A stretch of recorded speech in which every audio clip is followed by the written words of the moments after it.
Hi, welcome to the Market Alert for Thursday, the 16th of May 2025. So yesterday was the CPI. Consumer prices have risen every month since Bidenomics began, up 19.5% to record high. On a month-on-month basis, CPI rose less than expected for yesterday. So let's have a look at the numbers for yesterday. You can see there we've got the CPI. This is the year-on-year. It came out exactly the same that was forecast, convenient.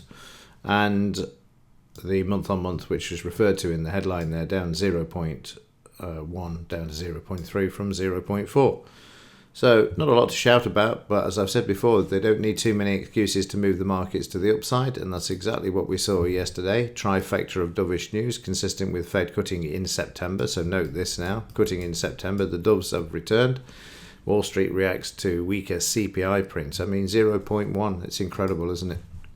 Breakout chaos, stock surge, rates retreat, and crypto climbs.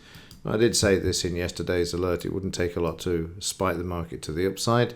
Stocks, bonds, gold, and crypto soar as rate cut hopes rise on small. There you go, small 0.1 CPI miss. It's incredible, isn't it? US stocks, stock market rallied to record fresh highs after CPI data. The record high they're referring to there is the S&P 500, the broader market, but the Dow isn't far off that all-time high of 40,000 either, which we'll look at in just a second. Let's just have a look, see what economic news we've got today. ECB stability review, unemployment claims from the US, then building permits, Philly Fed manufacturing industrial production, so a bit of an anticlimax to yesterday's CPI numbers there.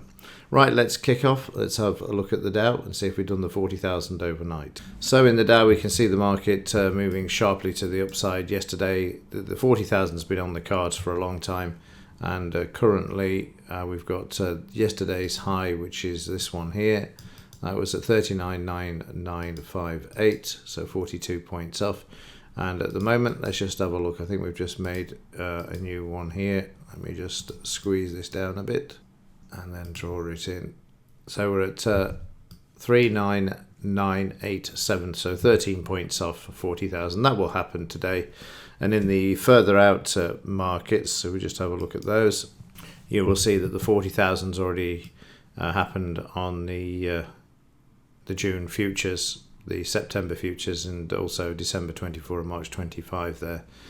So no surprise there. So yeah, it's going to drag it through when the markets open on the electronic. Well, they're open on the electronic now. I mean, when the European markets open, it's likely to drag the market to the 40,000. We'll see what happens after there. 30-minute charts. So this is the 40,000 line, which you can see. Let me just get rid of that.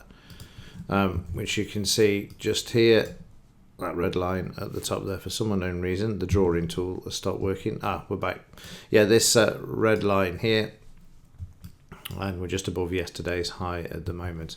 What was yesterday's move, by the way? Let's just have a quick tot up here just to see what it was before and after the CPI numbers. Let's go up to the close yesterday. So it was only 412, which is amazing. I thought it would have been a lot more than that given the surprisingly good news.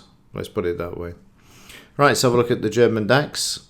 German DAX continues to make new all-time highs yesterday and today on the upside once more, which you can see there's the 18,921, nearly got close to the 19,000 for this market. Let's just have a look at the monthly chart. Yeah, it continues just to power ahead, doesn't it? Bearing in mind this is when Liz Truss's troubles started to where we are now. In fact, let's just have a look at how many points this market's moved since that happened there. So from there up to where we are currently, the 10,925 points the German DAX has moved since October, 18 months. That's a big move. That's a big move. There's no end to it, is there? And they're not even printing money. If they go back to printing money, I dread to think where these markets would go. 30-minute chart, you can see upside there, bit of a rest. CPI continue and just be back below the low. Below the high. at the moment on the overnight. It's got to be some profit taking coming into this market at some point. S&P, well, all-time high made again overnight. We had yesterday, but we might as well just look at the overnight one, 5319.9, 5,319.9, and continuing to move higher there. You can see the big move yesterday following the CPI numbers. Never really looked back. We only had one bar close below the 5-bar moving average. That was the seriousness of the momentum to the upside. In the FT100, new all-time high yesterday, 8,477. 8,500 is on the cards for this market. 30-minute chart, well, bit of a different picture than the rest yesterday with the CPI numbers. Market down, but we've broken out back to the upside, and we'll probably play catch-up during today for this market. US dollar, well, you can expect that if there's a prospect of rates going up, as I've mentioned many times before, rates being cut, then the dollar will go down, and that's exactly what we saw yesterday. Struggling today with the highs and lows of things. Yeah, so rates cut, and you will see the dollar move to the downside.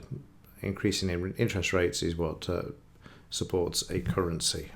Over to the metals. Well, silver tried but failed. It's again, we're back to where we started with the selling. It'll be interesting to see today. I reckon we're going to see a straight reversal off this, unless we get one of those special days where it's allowed to actually go through $30 an ounce. Let's just have a look, see where we are in a smaller picture. So yeah, we got 50 cents to get through the $30 per ounce level, which is this red line here. Whether it can do it or not, I don't know. I suspect we're going to be finding what we had a few weeks ago if we have a look at the last situation. So this is when we had the resistance to the left, when they came in and sold 1.1 billion ounces of paper silver to move the market to the downside, which was this day. And it's also at the same price. So, you know, repeatable patterns and all that. There's a good chance that they're going to slam the price down today. And there's a tiny 1% that they'll let it go through $30, and how long it will stay above $30 will be interesting as well. If we go back to the monthly chart, let's just have a look and see what the all-time high was. We had 2 years ago this September, which would be $30.77. So yeah, we'll just have to wait and see. But it's a big ask to get through this level because of the manipulation of the price.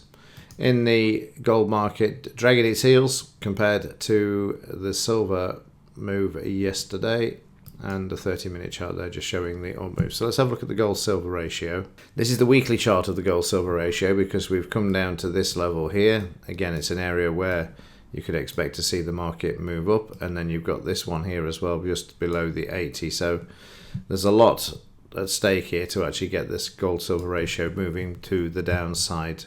A lot of support at this level. If you move the chart across, you'll see it all started back here with the market there finding those support areas, and then moving back to the upside on the gold-silver ratio. Right, so let's tell you what. Let's have a look at the daily chart of this as well, because you'll see what I mean.